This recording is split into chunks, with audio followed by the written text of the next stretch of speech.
High court के जज के घर के अंदर नोटों की भरी गड्डी मिलती है और ताज्जुब इस बात का है कि नोटों की गड्डी मिलती तो है, लेकिन अभी तक उस जज के ऊपर एक एफआईआर दर्ज नहीं हुआ। सुनकर के बड़ा ताज्जुब लगा होगा आपको, लेकिन हमारे भारत देश का कानून यही है। एक लोकसभा से, राज्यसभा से, जेपीसी से और राष्ट्रपति की मुहर लगने के बाद एक वक्फ कानून बनता है, लेकिन ताज्जुब इस बात का है कि सुप्रीम कोर्ट उस पर मुहर नहीं लगाती है। सुप्रीम कोर्ट अंतरिम आदेश देती है। अब जेपीसी, लोकसभा, राज्यसभा के बाद जो कानून बना, उसका बड़ा मजाक उड़ रहा है। इस पे कुछ फैसला जज करेंगे। यह बड़ा ही गंभीर विषय है और किस तरह की घटिया नीति अपनाई जा रही है। सुप्रीम कोर्ट में chief justice of India Sanjay Khanna minority supporters बन चुके हैं।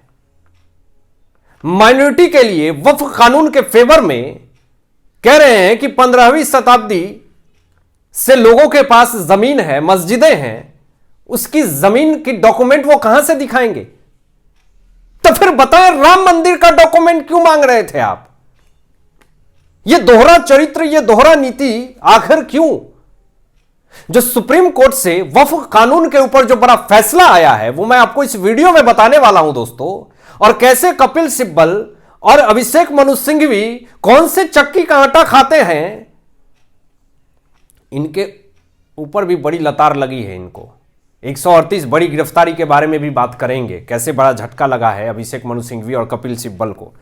लेकिन जरा सोचिए कितना गंभीर विषय है कि आखिर भारत देश में हो क्या रहा है।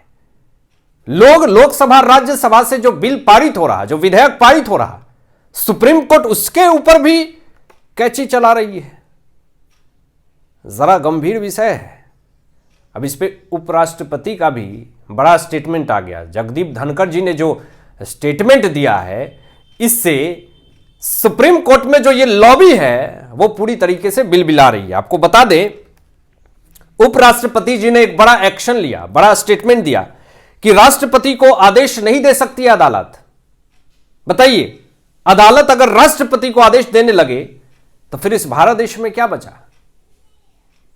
उपराष्ट्रपति जी ने यह भी कहा कि बोरों से भरी गड्डी एक जज के घर में मिलती है, अभी तक एफआईआर क्यों नहीं हुआ?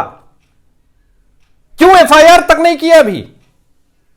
और जेपीसी, लोकसभा, राज्यसभा से जो बिल पारित हुआ है, जो कानून बना है, उसके ऊपर कैंची चला रहे हैं आप। पूरी तरीके से तमाशा हो रहा है सुप्रीम कोर्ट में। और दुम हिलाते हिलाते कपिल सिब्बल पहुंच जाते हैं सुप्रीम कोर्ट में, अभिषेक मनु सिंघवी, ओवैसी, ये सारे अमानतुल्लाह खान, माइनॉरिटी के ठेकेदार बने हुए ये लोग। ये वोट बैंक की जो वायरस फैला करके रखा इन लोगों ने इस देश में, कुछ नहीं फायदा होने वाला। आपको बता दूं कि सुप्रीम कोर्ट की तरफ से एक बड़ा फैसला आता है कि अगली सुनवाई तक वक्फ के स्टेटस में कोई बदलाव नहीं होगा। यानी सुप्रीम कोर्ट ने ऐसा नहीं कि वक्फ कानून को पूरी तरीके से रद्द कर दिया या फिर कहा कि वक्फ कानून जो है पूरी तरीके से रद्द किया जाए, ऐसा नहीं है। अंतरिम आदेश दिया है, इस पर कोई फैसला नहीं आया। सीएए लागू हुआ ना, आर्टिकल 370 लागू हुआ ना, राम मंदिर बनाया नहीं। यह वक्फ संशोधन बिल भी लागू होगा और उन जिहादियों के सीने पे बुलडोजर भी चलेगा। योगी जी ने कहा ना कि लातों के भूत बातों से नहीं मानते हैं। यह मुर्शिदाबाद के दंगाइयों के लिए मैसेज था। ममता बनर्जी तो कहती हैं कि मुर्शिदाबाद में जो दंगा हुआ है वो बीजेपी, आरएसएस के लोगों ने करवाया है, बीएसएफ ने करवाया है, केंद्रीय एजेंसियां ने करवाया है। यह आखिर किस तरह की घटिया राजनीति हो रही है, यह पता नहीं चलता। कोई कहता है हमारी सरकार आएगी तो हम वक्फ कानून को मानेंगे नहीं। अरे भैया, आपके हिसाब से कानून बनेगा? संसद के कानून को आप बदल देंगे और संविधान बदलने की बात आप कर रहे हैं। तुषार मेहता जी ने ऐसा स्टेटमेंट दिया है दोस्तों, जिससे कि पूरी लॉबी में हड़कंप मच गया है। सॉलिसिटर जनरल तुषार मेहता जी ने कहा कि जो कानून है, वक्फ कानून जो है, वक्फ संशोधन बिल जो है, लाखों लोगों से पहले बात की गई है। कई गांवों की जमीन पे वक्फ बोर्ड ने दावा किया है। यह आम लोगों के हित को ध्यान में रखना चाहिए। आम लोगों के हित में ध्यान रख करके वक्फ बोर्ड नहीं बनाया गया है। 5 लाख से ज्यादा लोगों से पूछा गया है, जायजा लिया गया है। गांव की जमीन पे वक्फ बोर्ड ने अभी तक कब्जा कर रखा है, वो अवैध है। जहां अपना किला ठोक दिया, भाई हमारा जमीन है। इस भारत देश से बाहर चले जाइए, 15 से 20 मुस्लिम देश हैं। हिंदुओं ने कभी उस पर आपत्ति जताई कि 15 मुस्लिम देश हैं, हमें आपत्ति है?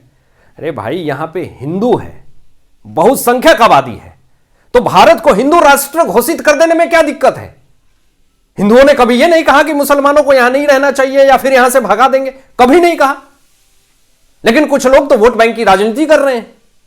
अमित शाह जी ने यह कहा कि राहुल गांधी ये बताएं कि सीएए लागू होने के बाद कोई एक मुसलमान की नाम बता दे जिसको नागरिकता रद्द कर दी हो हमने। लेकिन कुछ लोग तो वोट बैंक की राजनीति कर रहे हैं, वायरस फैला रहे हैं कि वक्फ संशोधन बिल अगर लागू हो गया तो देखिए तमाशा हो जाएगा, मुसलमानों को भगा दिया जाएगा। यह सिर्फ और सिर्फ दिमाग में जहर डालने की पूरी साजिश है दोस्तों, और ऐसा कुछ नहीं है, ऐसा कुछ होने वाला ही नहीं है। मैं आपको बता दूं कि वक्फ संशोधन बिल जो पारित हुआ लोकसभा राज्यसभा से, जेपीसी से, राष्ट्रपति जी की मोहर लगी, यह लागू हुआ, एक मुसलमान की नागरिकता नहीं रद्द होगी और 4 साल के बाद मुसलमान ही कहेंगे कि यह वक्फ संशोधन बिल हमारे लिए ही था। जेपीसी के अध्यक्ष ने स्टेटमेंट दिया है कि अगर वक्फ संशोधन बिल को अगर सुप्रीम कोर्ट ने गलत साबित कर दिया तो मैं इस्तीफा दे दूंगा। बताइए। लेकिन कुछ लोग जो हैं, एक लॉबी जो है, वो पूरी तरीके से वक्फ संशोधन बिल का विरोध कर रही है, दंगाएं फैला रही है। यहां पे 5 मई तक का समय दिया गया है सुप्रीम कोर्ट को, सॉलिसिटर जनरल तुषार मेहता जी को, कि बताइए वक्फ संशोधन बिल क्यों लाया गया, किस लिए लाया गया। उन्होंने कहा कि 1 हफ्ते का समय दिया जाए महोदय, विस्तार से बता दूंगा आपको कि यह कानून में क्या फायदे हैं और क्यों बनाया गया है, किस फायदे के लिए बनाया गया है। यह जो लॉबी कोशिश कर रही है कि किसी तरीके से वक्फ संशोधन बिल पूरी तरीके से लागू ना हो, ऐसा नहीं होने वाला है। और जो लोग सबसे ज्यादा कलेजा पीट रहे हैं, चीख रहे हैं, चिल्ला रहे हैं, सबसे ज्यादा कार्रवाई उनको डर है कि हमारे ऊपर एसआईटी की जांच ना बैठ जाए। आखिर अमानतुल्लाह खान क्यों डर रहे हैं? वक्फ बोर्ड मामले में इनके ऊपर भी कार्रवाई हुई थी, ये तो नप भी गए थे, वैसे क्यों इतना सीना पीट रहे हैं? आप सोचिए ना। इसका सीधा सा लॉजिक यही है कि इन लोगों को कलेजा फट रहा है कि भैया हमारी जमीन जो हड़पी है वो कहीं हाथ से ना निकल जाए। योगी जी ने तुरंत यह बात कही, स्टेटमेंट दी कि वक्फ की सरकारी जमीन पर स्कूल और कॉलेज बनेंगे दोस्तों, और स्कूल कॉलेज बनेगा तो किसको फायदा होगा? माइनॉरिटी को फायदा होगा। अब मस्जिद मजार से, दरगाह कब्रिस्तान से रोजगार मिल रहा लोगों को। आरोप लगा मस्जिदों में बिजली चोरी हो रही है, उससे जरा भी किसी को रोजगार नहीं मिल रहा। राम मंदिर बना, 500 करोड़ का तो टैक्स पे किया राम मंदिर की तरफ से, यह फायदा है। आपको बता दूं कि एक तरफ तो सुप्रीम कोर्ट में जिरह जारी है वक्फ संशोधन बिल को लेकर के, अभिषेक मनु सिंघवी, कपिल सिब्बल दे दनादन दलीलों पे दलील दिए जा रहे हैं। लोग मांग कर रहे हैं कि इनकी ऐसे देश विरोधी वकीलों की लाइसेंस पूरी तरीके से रद्द हो जानी चाहिए। देश के फेवर में अगर कोई भी कानून पारित होता है संसद से, राज्यसभा, लोकसभा से, तो ये लोग सुप्रीम कोर्ट में पिलर की तरह बन करके खड़े क्यों हो जाते हैं? ये सबसे बड़ा विषय है। आपको बता दूं कि ममता सरकार जो है हिंदुओं को डरा रही है पूरी तरीके से पश्चिम बंगाल में। यहां पे बीजेपी प्रदेश अध्यक्ष सुकांत मजुमदार ने स्टेटमेंट दिया कि पश्चिम बंगाल को बांग्लादेश बनाने की कोशिश हो रही है दोस्तों। पुलिस जो है वो सीएम के इशारे पे चुप है, पुलिस भी कुछ नहीं स्टेटमेंट दे रही है। आप चले जाइए असम में, हेमंत बिश्व शर्मा की सरकार है, 40% मुसलमान असम में है, लेकिन कोई चू करता है क्या? कोई नहीं। आपको बता दें मुर्शिदाबाद में दोस्तों घटना हुई वक्फ कानून के विरोध में, 3 की मौत हो गई, 15 पुलिस घायल हो गए, 138 दंगाई गिरफ्तार कर लिए गए हैं। ये बड़ी खबर मैं आपको बता रहा हूं, इंटरनेट बैन कर दिए गए हैं। इससे कपिल सिब्बल और अभिषेक मनु सिंघवी को बड़ा झटका मिल रहा है। सुप्रीम कोर्ट में एक तरफ आप जिरह कर रहे हैं वक्फ संशोधन बिल को लेकर के, और दूसरी तरफ पश्चिम बंगाल में 138 दंगाइयों को गिरफ्तार कर लिया गया है। मुर्शिदाबाद में पिता पुत्र की हत्या हो गई। इस मामले में कपिल सिब्बल स्टेटमेंट नहीं देंगे, अभिषेक मनु सिंह भी स्टेटमेंट नहीं देंगे। आखिर इस तरह का माहौल आखिर क्यों क्रिएट किया जा रहा देश में, यह सबसे बड़ा विषय है। राष्ट्रपति शासन लागू करने की मांग पश्चिम बंगाल में उठ रही है दोस्तों। यहां पे जो सपा सांसद हैं अवधेश प्रसाद, उनका स्टेटमेंट है कि हमारी सरकार आएगी तो 48 घंटे में हम वक्फ संशोधन बिल जो है वो पूरी तरीके से बदल देंगे। हलवा पूरी हो रहा है, बदल के रख देंगे, मतलब ये संसद के कानून को भी नहीं मानेंगे।